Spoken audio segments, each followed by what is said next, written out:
اعوذ باللہ من الشیطان الرجیم بسم اللہ الرحمن الرحیم۔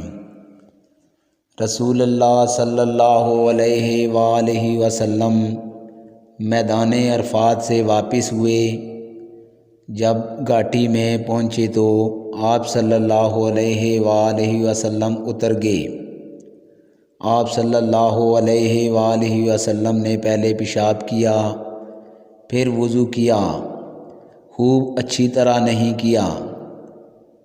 تب میں نے کہا یا رسول اللہ، نماز کا وقت آ گیا۔ آپ صلی اللہ علیہ وآلہ وسلم نے فرمایا نماز آگے ہے، یعنی مزدلفہ چل کر پڑھیں گے۔ جب مزدلفہ میں پہنچے تو آپ نے خوب اچھی طرح وضو کیا، پھر جماعت کھڑی کی گئی۔ آپ صلی اللہ علیہ وآلہ وسلم نے مغرب کی نماز پڑھی، پھر ہر شخص نے اپنے اونٹ کو اپنی جگہ بٹھایا، پھر عشاء کی جماعت کھڑی کی گئی اور آپ صلی اللہ علیہ وآلہ وسلم نے نماز پڑھی اور ان دونوں نمازوں کے درمیان کوئی نماز نہیں پڑھی۔ صحیح بخاری حدیث نمبر 139۔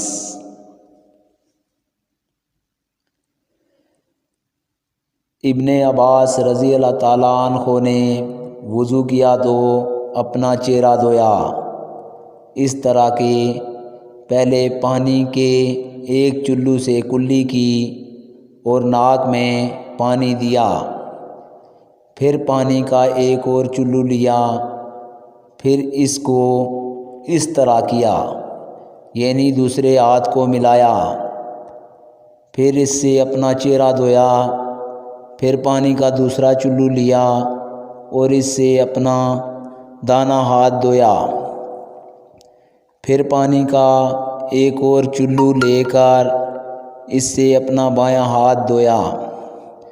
اس کے بعد اپنے سر کا مسح کیا، پھر پانی کا چلو لے کر دائیں پاؤں پر ڈالا اور اسے دھویا، پھر دوسرے چلو سے اپنا پاؤں دھویا، یعنی بایاں پاؤں۔ اس کے بعد کہا کہ میں نے رسول اللہ صلی اللہ علیہ وآلہ وسلم کو اسی طرح وضو کرتے ہوئے دیکھا ہے۔ صحیح بخاری حدیث نمبر 140۔ آج کی ویڈیو دوستو اتنی ہی، اگلی ویڈیو میں آپ لوگوں سے ملاقات ہوگی، تب تک کے لیے اجازت دیجیے، اللہ حافظ۔